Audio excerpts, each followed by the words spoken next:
แม่น้องทวีอืมเป็นแม่แท้ๆบ่หรือว่าจังได๋บ่แม่นแม่เลี้ยงแม่เลี้ยงบัดแม่ของน้องทวีเด้เสียแล้วเสียอ่าแต่เฮาบ่ได้ถามน้องเพิ่นเฮาแบบถามว่าพอเสียแล้วเฮาฮู้แล้วอ้ายเพิ่นว่าพอเสียแต่ว่าแม่นี่ไปไสแม่ไปตัดลำมันเฮาคิดว่าแบบผู้นี้แบบแม่แท้ๆพี่น้องที่จริงแล้วบ่แม่นบ่แม่นแม่เลี้ยงแม่เลี้ยงแสดงว่าแม่น้องทวีนี่เสียแล้วพ่อก็เสียเอานั่นนี่ซะน้องเป็นคนตัดสินใจอยู่ใส่สบายใจก็อยู่หันก็คือว่าอะไรครับที่อยู่ได้ครับใจอยู่ยากแม่นบ่อ้ายถ้าบ่ใดรู้สึกว่าสบายใจเพราะว่าคนเฮามันบ่มีไผเพอร์เฟกต์บางทีแม่อันนี้ก็ดูแลดีแล้วก็คนเฮามันมีดีแล้วก็บ่ดีปะปนอยู่นำแล้วก็อยู่ใส่ก็คือกันอยู่นำปู่ย่าก็คือกันมันก็มีบอนดีบอนมีแบบนั้นมีแม่แท้ๆก็ยังให้สำนั้นก็พละลายเลยเอ้ยนี่ก็ได้แกงมาเลี้ยงพวกนี้อีกอันนี้ก็บ่แม่นลูกแท้ๆแล้วบ่แม่นสายเลือดเลยแม่นสำลูกแนวเคยเพิ่นอยู่แต่น้อยนั่นคอยแม่นสาร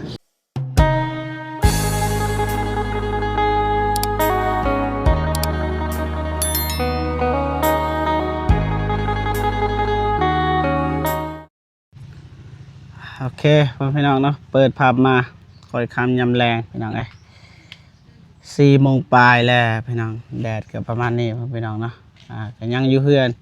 น้องทวีคือเก่าพี่น้องเนาะกราบทักทายสบายดีและสวัสดีพ่อแม่พี่น้องเบิดสุขุสุขคนพี่น้องเนาะ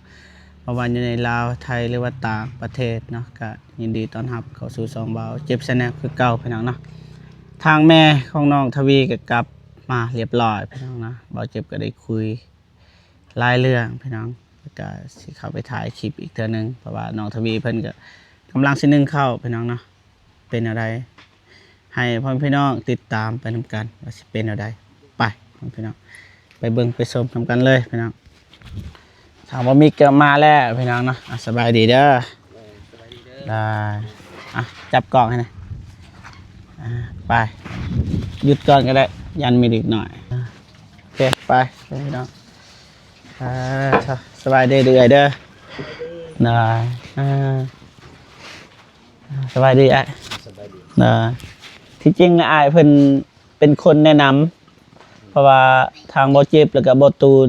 แบบรู้จักกันเป็นพี่น้องทางบ่ตูนก็ถ้าพี่น้องของบ่ตูนมันพี่น้องของบ่เจ็บ ประมาณนั้นแล้วก็อ้ายเพิ่นแนะนำให้มาหาน้องผู้นี้นะน้องทวีบ่มีพอหาก็เสียใหม่ๆนะประมาณนั้นก็เลยมาแล้วก็อ้ายเพิ่นก็มานั่งนำอีกพี่น้องเพราะว่าอ้ายเพิ่นไว้ต้นนะให้ทีมงานเฮามาเบิ่งมาซอยสำใดที่เฮาซอยได้ก็ประมาณนั้นนะไปอันนี้แม่บ่แม่น้องทวีพี่น้องเขาอนุญาตเด้อแม่น้องทวีเป็นแม่แท้ๆบ่หรือว่าจังได๋บ่แม่นแม่เลี้ยงแม่เลี้ยงบัดแม่ของน้องทวีเด้เสียแล้วเสียแต่เฮาบ่ได้ถามน้องเพิ่นแบบถามว่าพอเสียแล้วเฮาฮู้แล้วอ้ายเพิ่นว่าพอเสียแต่ว่าแม่นี่ไปไสแม่ไปตัดลำมันเฮาคิดว่าแบบผู้นี้แบบแม่แท้ๆพี่น้องที่จริงแล้วบ่แม่นแม่เลี้ยงแสดงว่าแม่น้องทวีนี่เสียแล้วพ่อก็เสีย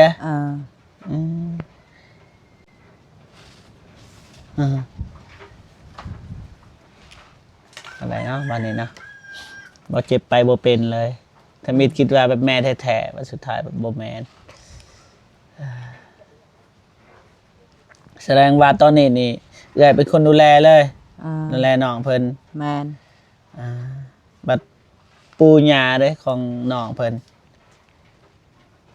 อยู่ไสอยู่บ้านนี่อยู่บ้านนี้คือกันแสดงว่าบ่แม่นแม่แท้ๆพ่อก็เสียแม่ก็เสียตอนนี้อยู่น้ำเอื้อยมานั่นเข้าใจแล้วถ้ามิดนี่บ่เข้าใจ ฟังอ้ายเว้าเมื่อกี้ให้งงไปกันใหญ่เลย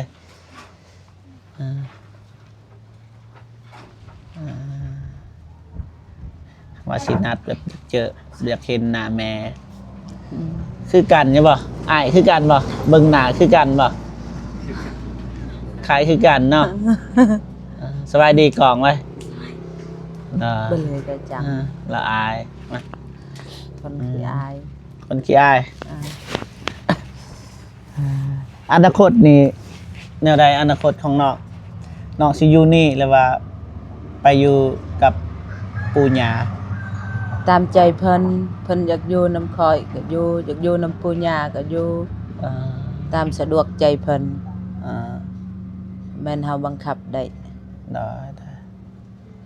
เพราะว่าคือคู่อันแหละบ่แม่น ปู่ แม่ ย่าเพิ่นก็เฒ่า เท่า เฮ็ดเวียกบ่ได้เอาภายในอยู่เฮือนปู่ย่า เอาเพิ่น เรามีเมียแล้วบ่ มี มีแล้วแสดงว่ามีคนดูแลแล้วซะ อ่า ถ้าคิดว่าบ่มีคนดูแลก็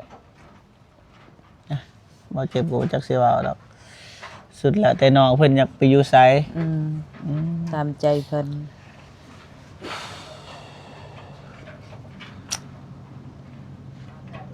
มานี่น้องมานั่งนี่ อันชั่วโมง ได้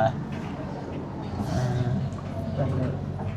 อิชอิช เลี้ยง นี่นี่นั่งอยู่นี่แล้วก็ปีนหน้ามา โตมาจะดอก บ่ต้องอายเด้อ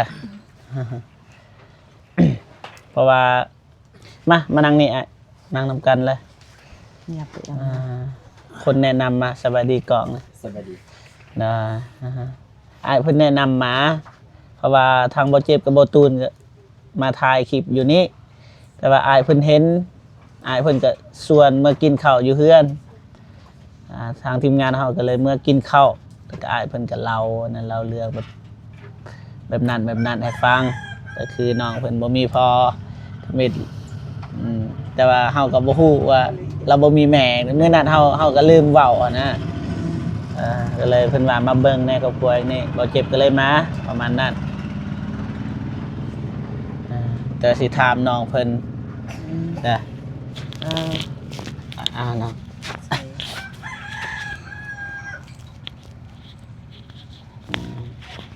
สัตว์นะพี่น้องไง น่าใดชีวิตหลังจากนี้น้องตัดสินใจน่าใดสิอยู่นี่หรือว่าสิอยู่นำปู่ย่าความคิดนะอยากไปอยู่ไสแต่ว่าเพราะว่าแม่เพิ่นก็บ่ได้ห้ามเพิ่นว่าบังคับบ่ได้ แม่นี่เอาเอื้อยนี่อยากให้น้องเพิ่นอยู่ไส อยู่นี่ก็ได้อยู่น้ำปูน้ำยาก็ได้ บ่ตามแนวคิดเอื้อยนะอยากให้เพิ่นอยู่ อยากให้เพิ่นอยู่นี่ นะ หากบังคับเพิ่นบ่ได้บางเทื่อเพิ่นอยากมาอยู่น้ำปูน้ำยา เอานั่นนี่ซะน้องเป็นคนตัดสินใจอยู่ไสสบายใจก็อยู่หันก็คือว่าอะไรครับที่อยู่ได้ครับใจอยู่ยากแม่นบ่ถ้าบ่ใดรู้สึกว่าสบายใจ เพราะว่าคนเฮามันบ่มีไผเพอร์เฟกต์บางทีแม่อันนี้ก็ดูแลดีแล้วก็คนเฮามันมีดีแล้วก็บ่ดีปะปนอยู่นำแล้วก็อยู่ไสก็คือกันอยู่นำปู่ย่าก็คือกัน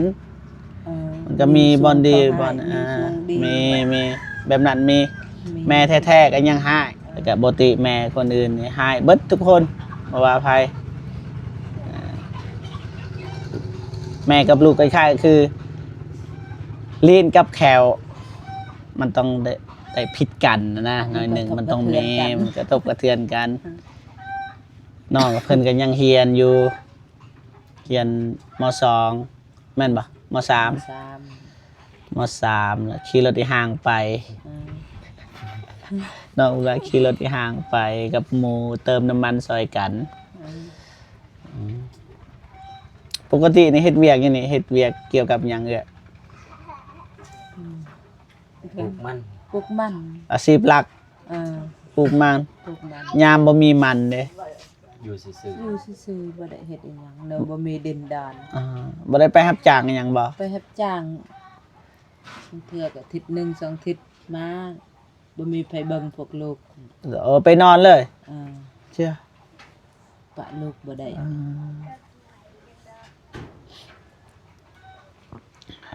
ไอ้ต้นน้องไปให้ถามเรื่องพ่อนี่ให้เมื่อกี้นี่ก็ให้อีกบัดเฮาฮู้ว่าบ่มีแม่นะบ่มีแม่บ่มีพ่อ เอาใหม่ๆตายเดือนหนึ่ง เดือนหนึงนี่ อืม อันนี้เดือนยังนี่ เดือนสอง วันที่7แล้วมื้อนี้วันที่7 คือ ตอนพ่อละเสีย วันที่19นะ 19เดือนหนึ่ง วัน เสี ที่ ย 19เดือนหนึ่ง ปีสอ วั ง นที่19เดือนหนึงยังบ่ทันเต็มเดือน ยัง บ่ทันฮอดเดือนเอื้อยนี่มีลูกจักคน 3รวมได้ทั้งหมดเลย กับปุกเพิ่น โดย 4รวม 4 4 5 5 เพิ่นมีน้องชายได้อยู่น้ำปูน้ำยา น้องชาย อ่าน้องชายแบบพ่อแม่ พ่อแม่เดียวเลยกับน้องแล้วก็เอื้อยนี่มีลูกอีกลูกชายลูกผู้ใหญ่หนึง อ่า เป็นบ่าวแล้ว แม่น เห็นมื้อนั้น อันเดิม เป็นบ่าวผู้ เป็ นั้น นบ่าวครับบ่ โดย ถึงได้20ปีอายุ เออ 16ปี โดย16แต่ว่าเราใหญ่นะเราสูงลูกชายแล้วก็ ลูกสาว ลูกสาวอีกเขียนท่าแตง อายุ17ปี 7 ปีแสดงว่าพวกนั้นเป็นเอื้อยมันบ่ เพิ่นนั้นเป็นเอ่ย แล้วก็มีไผ มี ว่าพวกนี้ฮู้แล้ว มีลูกชาย ลูกชายผู้ที่บ่สบายเห็นบ่ ได้ เจ็บ 3 คน 3 สำนั้นก็พละลายเลยเอื้อยนี่ก็ได้แองมาเลี้ยงพวกนี้อีกอันนี้ก็บ่แม่นลูกแท้ๆแล้วบ่แม่นสายเลือดเลย แม่นคือสำลูกแนวเคยเพิ่นอยู่แต่น้อยนั่นคอย แม่น สารเพิ่น แม่นก็คือเฮาเคยเว้าหั่นแหละลูกเฮาก็หายไผก็เฮาก็หายอยู่เฮือนน่ะนะ หายบ่แม่นเขียดสังย้อนหักจริง แม่ ๆลูก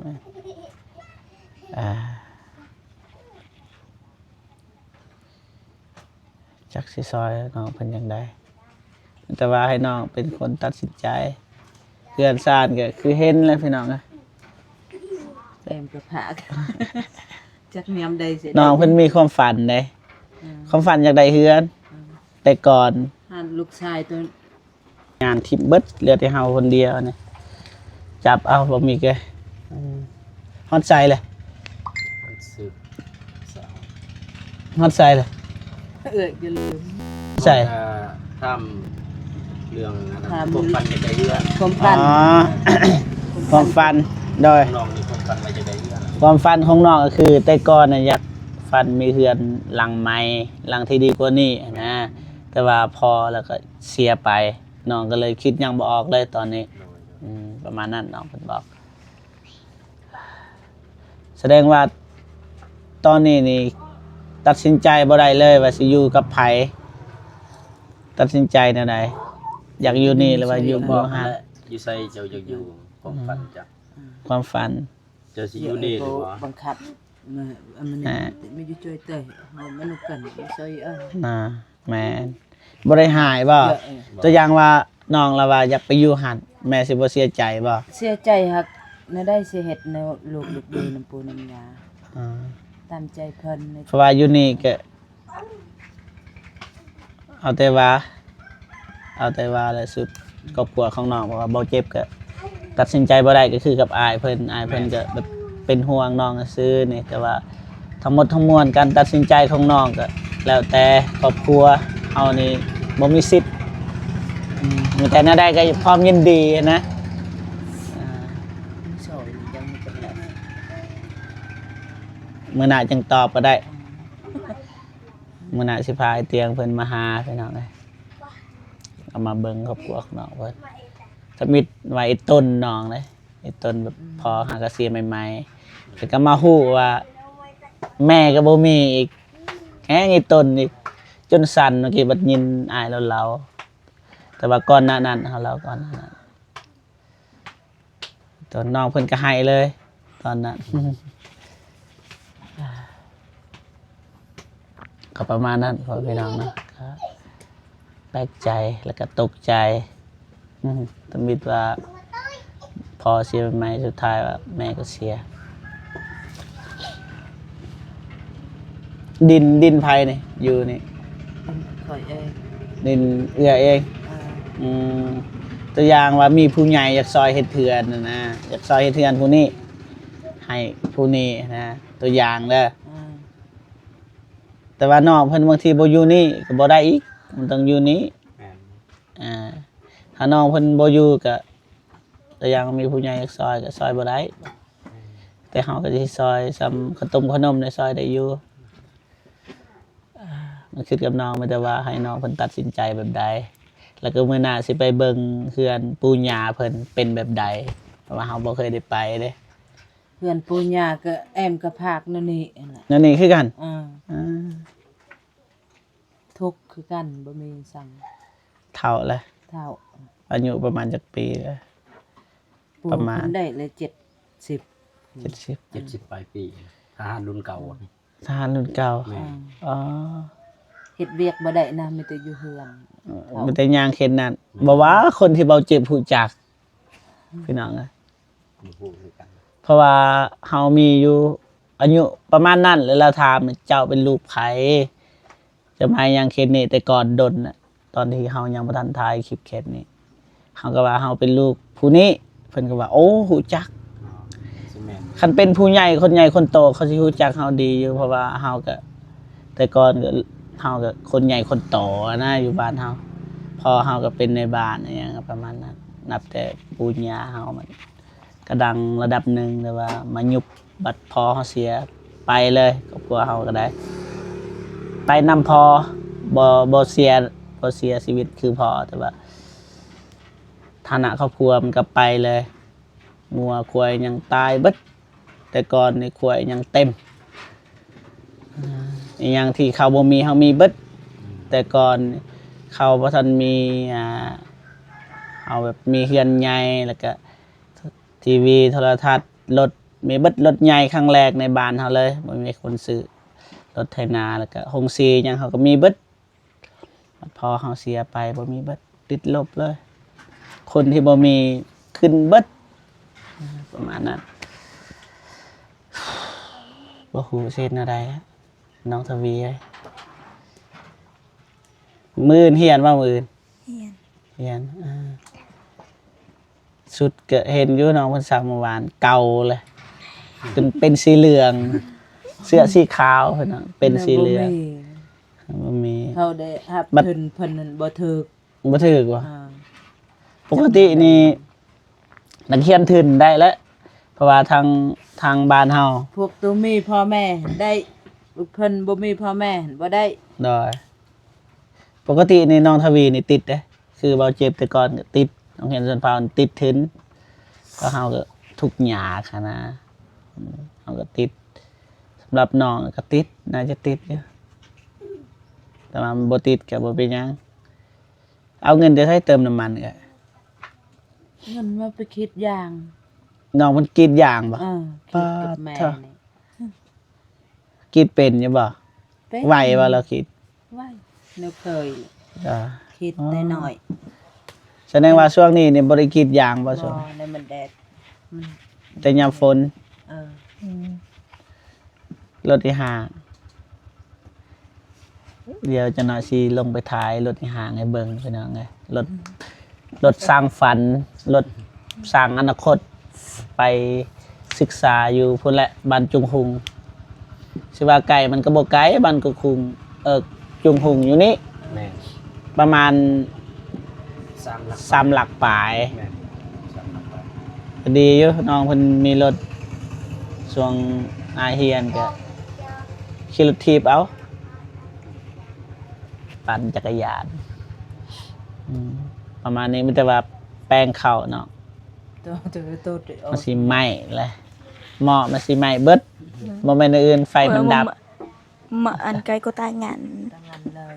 ได้แล้วก็อธิบายให้เพื่อนพี่น้องได้ยินน้องเพิ่นบอกกูเป็นคำเว้าของแทนคำว่าคอยบ่แม่นกูมึงบ่แม่น เขาก็เคยอธิบายอยู่คำนี้กูเป็นคำศัพท์ที่สุภาพสำหรับแถวบ้านเฮา ทางบ้านเฮา สุภาพ คำศัพท์ของ อันนั้นเพื่อนบ้านคงมือก็ลืม ได้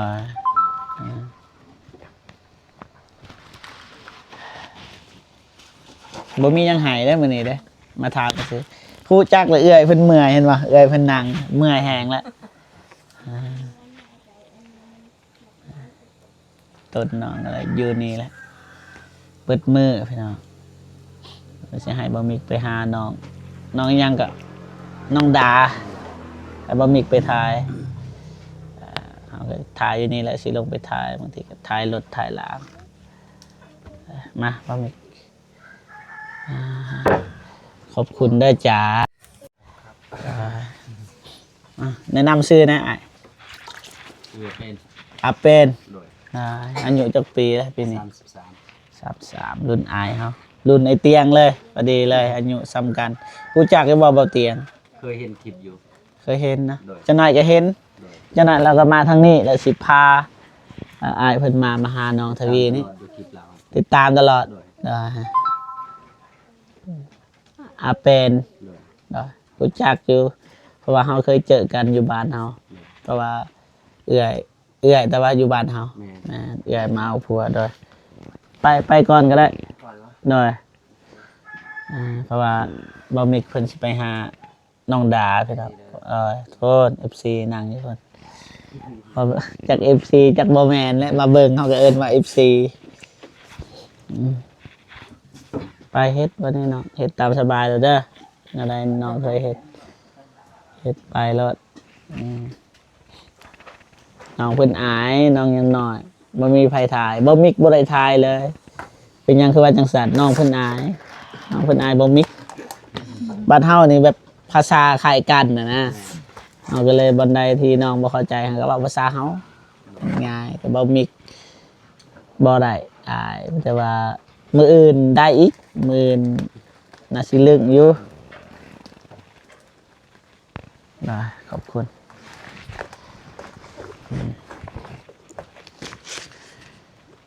มาวันนี้ปง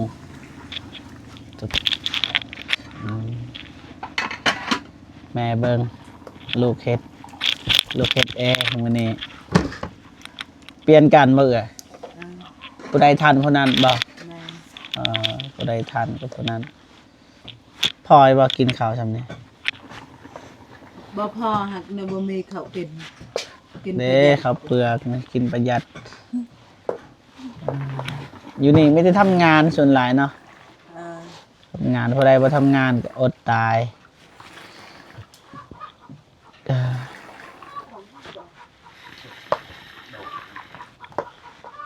จะน้อยลงไปเบิงเด้อรถไปโรงเรียนใหม่สำใด ไม่ เพราะว่าซื้อใหม่ว่ารถซูโมเอ็ก แต่ว่ารถนี่ เห็นท่าแต่งตะบอก ไผ่ ลูกเขาเห็นอยู่ท่าแต่งย่างบ่มีรถ ย่าง เออ ผู้เรียนท่าแต่งนั่นบ่ แต่เฮือทรายฮอด ซื้อหยังล่ะ ชื่อนางนี่ นางนี่ซื้อผู้หนึ่งเลยอันหนึ่งอีกกระด กระดำกับเพิ่นนี่กับเพิ่น ำยินน้องเพิ่นว่าซื้อกระดำแต่บางทีสิเห็นถ้าแต่งก็สิทักน้องเพิ่นอยู่บ่ฮู้ว่าอยู่เขตใด อยู่บ้านห้วยทราย อยู่บ้านห้วยทรายแต่ว่าอยู่เขตใดของบ้านห้วยทราย ผมมาหากันบ่ฮู้คือกัน ถูกป่ะแล้วเรียนห้องใดเลย ม .7 ม .7 ป่ะอ๋อม .7 หรือม .6 มาเจ็ด ม .7 โอ้หอเด้อก็ติบเดียวป่ะเบิดครอบครัวติบเดียว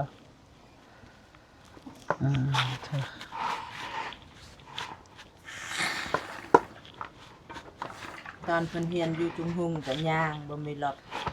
แสดงว่าน้องผู้นี้ดีได้อมีรถ เป็นน้องคนนี้ในห้างแม่นอยู่ในห้างมีรถ ได้ เพิ่นบ่ได้ย่าง ตอนเอื้อยเพิ่นเรียนย่าง ได้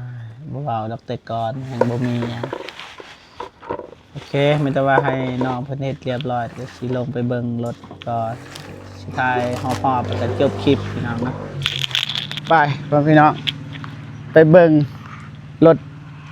วิโก้บ่หรือว่ารถหยังเบิ่งก่อนพี่น้องเอ้ยอันนี้บ่รถไปโรงเรียน โดย เถอะ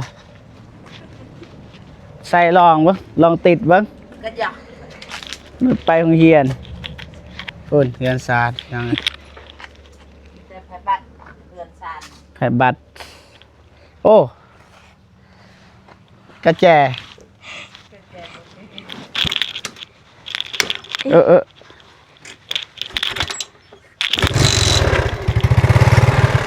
อ่ะเล็งมันเล็งเล็งอีกเล็งอีก โอเคได้แล้วเลยโอเคทอดกระแจเจ้า อันนี้กระแจพี่น้องเลยนะ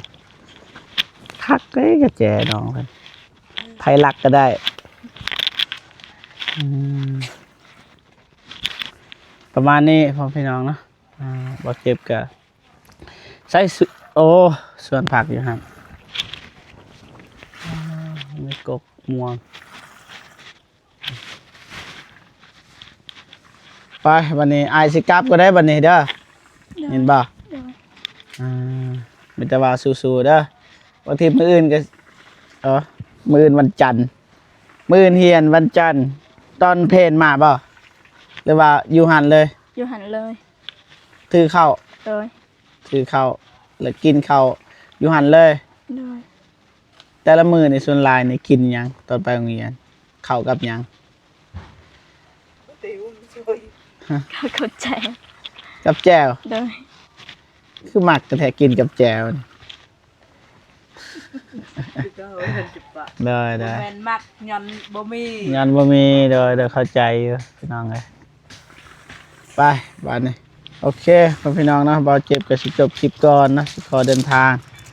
กลับบ้านก่อนเนาะจังไดก็ขอบอกขอบใจขอบคุญขอบคุณนะผู้ใหญ่ใจบุญทุกท่านนะเว็บซีทุกท่านนะที่เข้ามาเบิ่งมาชมคลิปของบ่เจ็บตั้งแต่ต้นจบแล้วก็บ่คำโฆษณานะจังไดก็ขอให้พ่อพี่น้องนะจงมีแต่ความสุขสุขภาพแข็งแรงขออายุมันคนยืนเบิดสุขสุขคนพี่น้องเนาะสาธุพอๆกันคลิปหน้าบ๊ายบายพี่น้อง